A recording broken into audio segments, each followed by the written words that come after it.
Hello and welcome. This is Margaret Johnson with TDI3, and it's my pleasure to have you join me this morning for why big decisions sometimes fail. 3 signs of decision doom, but you'll note that I've changed that to 4 signs of decision doom, and we will go through those in just a moment. Big decisions get made every day. Management teams, executive teams, they're dealing with decisions in a multitude of areas: pricing, firing, hiring, building, programs, services, compensation, investment. And these decisions are absolutely critical to growing the company, or they're critical to running the company. But regardless of what they're critical to, unfortunately, a lot of decisions fail. And as we know, failed decisions are costly. They cost us time, they cost revenue, they may cause us to lose customers. Productivity gets lost. We may have people chasing down a path that turns out to be wrong. Morale drops. We can lose market share. And there are even worse things that can happen.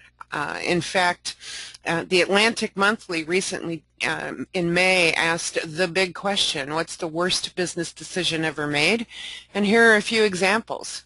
Apple's firing of Steve Jobs is certainly tops on the list, and we know that Apple got darn close to bankruptcy and then rehired Steve, and they became a whole new company. Bank of America's purchase of Countrywide Financial, which exposed them to the subprime mortgage market and turned into an absolute nightmare for not only the financial institution but also a multitude of consumers. Kodak ignoring Steve Sasson. Now, I bet you don't know who Steve Sasson is. Well, Steve Sasson is actually the guy that invented the digital camera, and Kodak is the company that said to Steve, no, not so much. Steve actually worked for Kodak at the time, secured the patent. Steve said, no, we're going to stay on film cameras.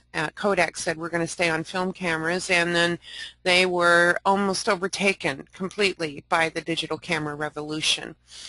Of course, New Coke. Need I say more about that? The French deciding to sell what we now know as the Louisiana Purchase. This would be a very different world if that hadn't happened.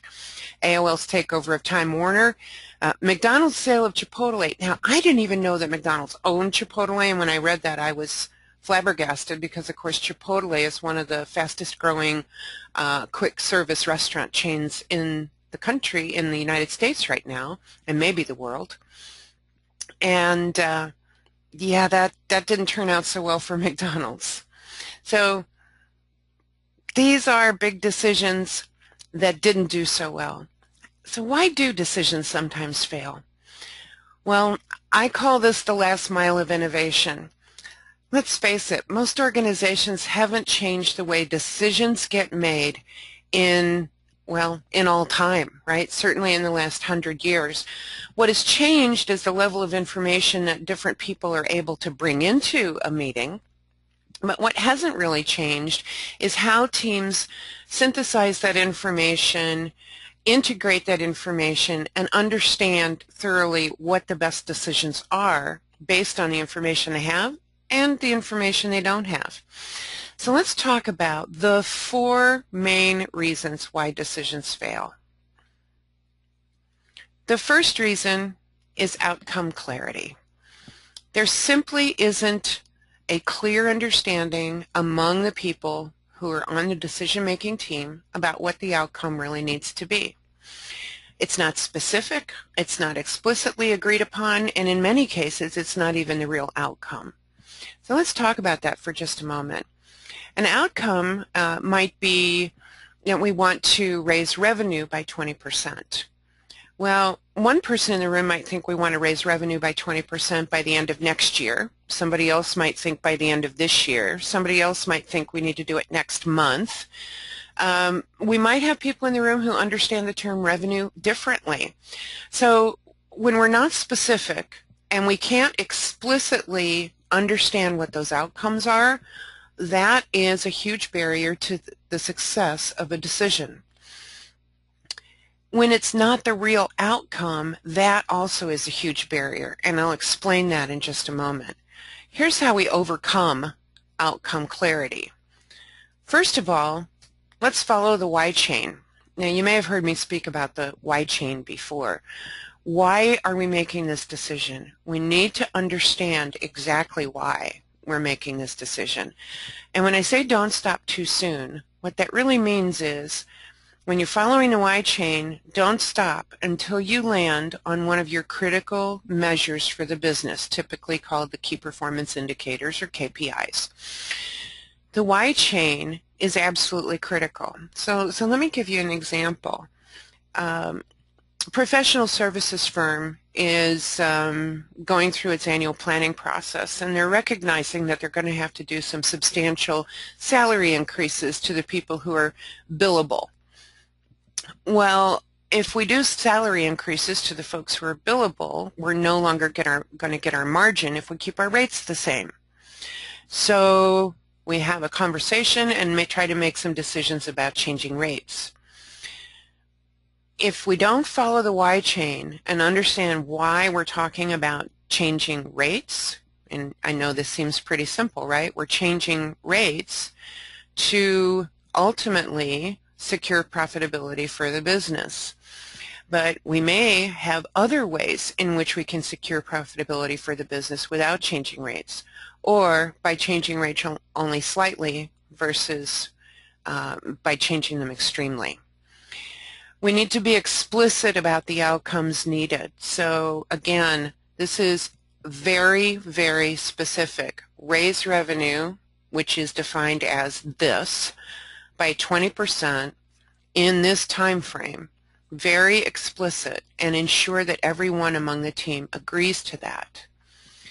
And finally, and this is the point I said I'd explain more in a moment when I said it's not the real outcome, it's critical that we don't confuse proxies for outcomes.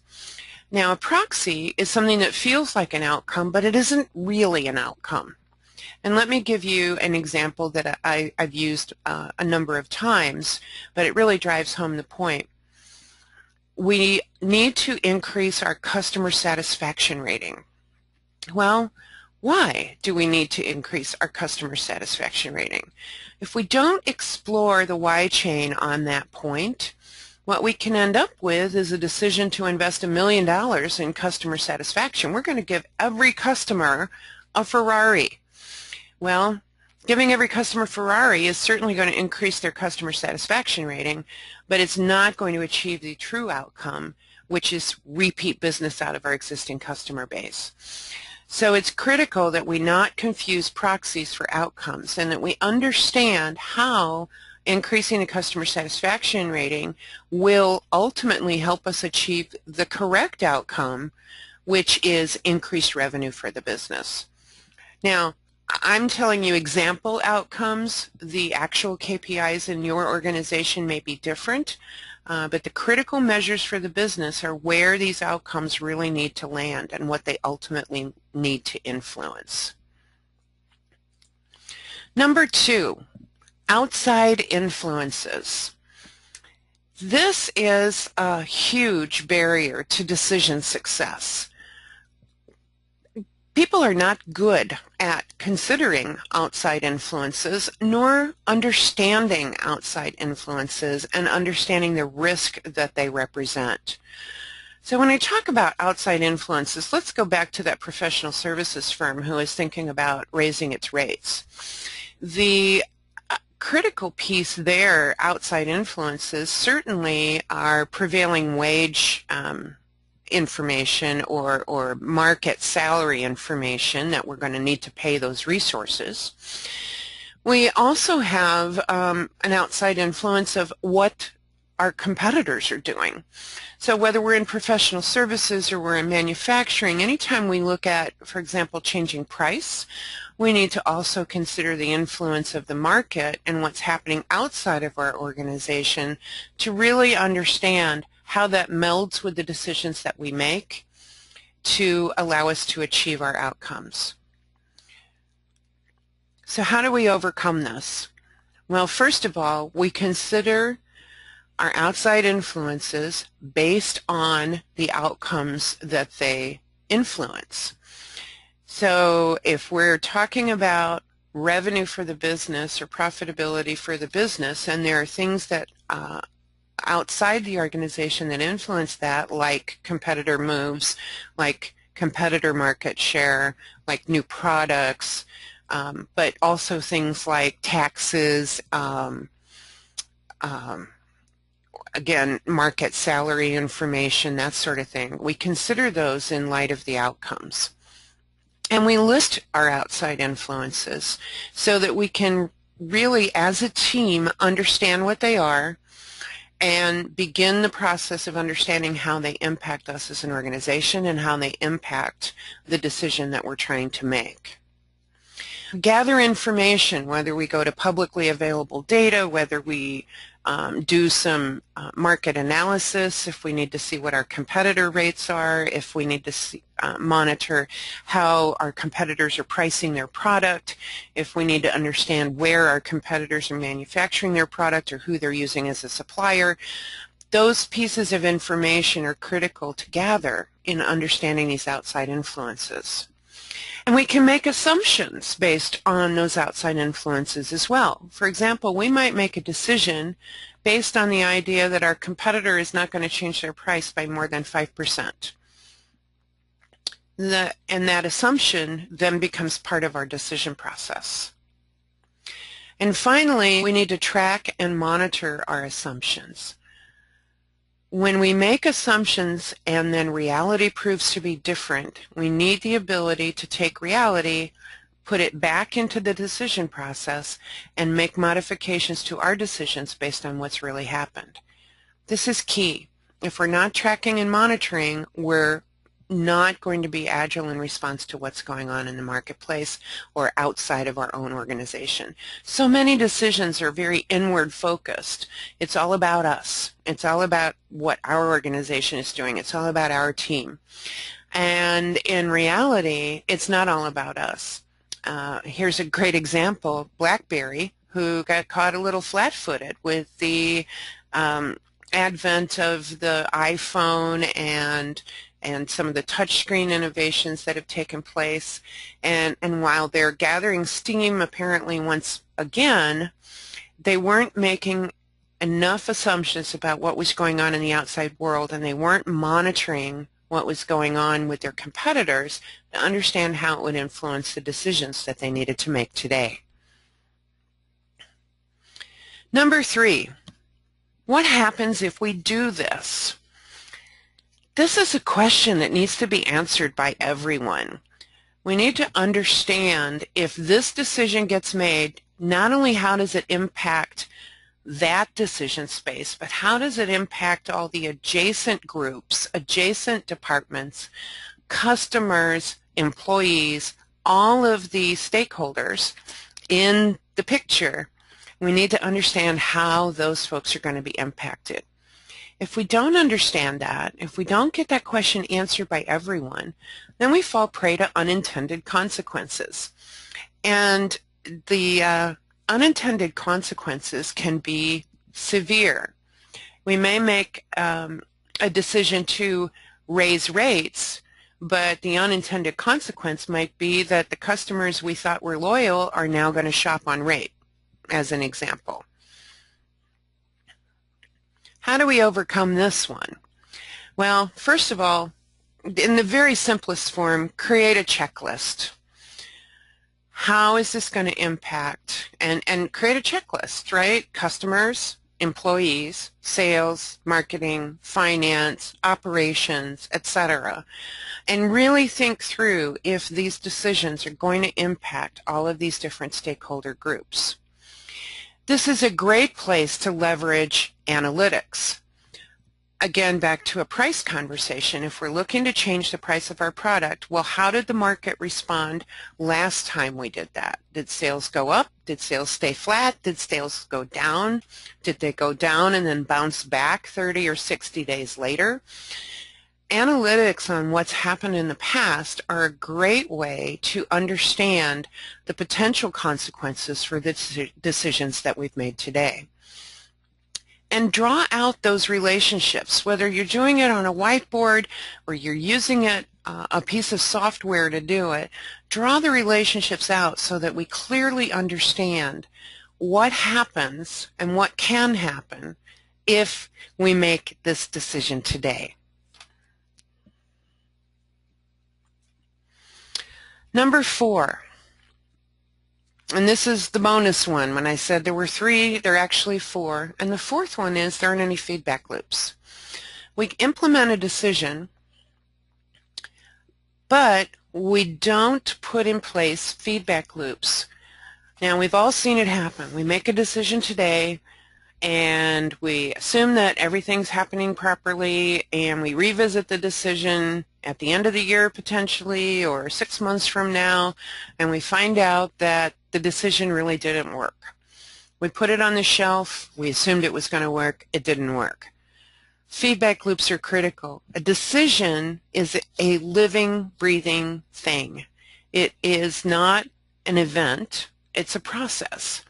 And when we think about decisions in those terms, it becomes very sensible to install feedback loops. Without feedback loops, we're not measuring the success of our decisions. We're not able to adjust. We don't have a fallback plan. And I'll tell you, the worst thing I've seen is that we get stuck. We've made a decision. We have to stick with it. If we don't stick with it, we're going to lose face. Well, that losing face is irrelevant if the decision we've made is tanking some aspect of the company. So the feedback loop process is absolutely critical as well. And here's how we overcome that.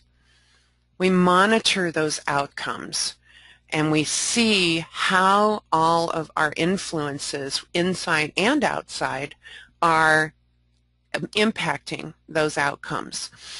We create an adjustment threshold. So again, let's go to the price situation. If we change our price, say we raise our price by 10%. And based on history, we know that the last time we raised our price by 10%, it took 90 days for the market to catch up, and we had a soft spell for 90 days. So if we're now changing our price again, it makes sense to create an adjustment threshold at the 90-day point, or potentially the 60-day point, so that we can understand how the market is responding to the decision that we've made in this particular case, and we can make adjustments as necessary. Say the decision we make is to implement a new website, and our goal for implementing a new website is to drive more engagement, which is to more engagement means more customers or prospects. More prospects mean more customers. More customers mean, of course, more revenue, presumably. Well, we implement a new website, and 90 days into it, we're not seeing more engagement. Well, is that the point at which the adjustment threshold needs to kick in, and we need to understand what additional changes we need to make? Maybe it is. Maybe that adjustment threshold in this particular case is 30 days. So create that adjustment threshold, understand the point at which you need to go back and adjust the decision based on the feedback that you're getting. Again, leverage history. If the market took 90 days to adjust to what we did last time, then let's not expect anything faster this time. It's a great way to do that. And decision transparency is very important here. And I want to spend a moment on this point. Decision transparency can only happen if there's a process, and it's a process that is documented and a process that is known. When I talk about the last mile of innovation being in that meeting room and the way that we make decisions based on the information that we have, the decisions and the way that decisions have traditionally been made, that decision process doesn't exist. It's in everybody's head. When the information is synthesized in everyone's head, it's difficult to communicate it to the various stakeholder groups. And when that takes place, decision transparency doesn't exist. But when there's a process and you can help people understand why a decision got made, you can also help them understand why a decision needs to be changed. And this gets us out of that stuck place We get unstuck when we talk about decision transparency and when we can create a culture where the decision process is known. The problem with problems is that they're seductively clear and they scream for attention. The richest areas for innovation are where nothing appears to be wrong. I love this quote because it really speaks to the decision process in many ways, even though that's not necessarily what it was intended for. So many teams feel that nothing's really wrong with the decision process. And in some cases, organizations are innovating in this space, but in so many cases, they're not.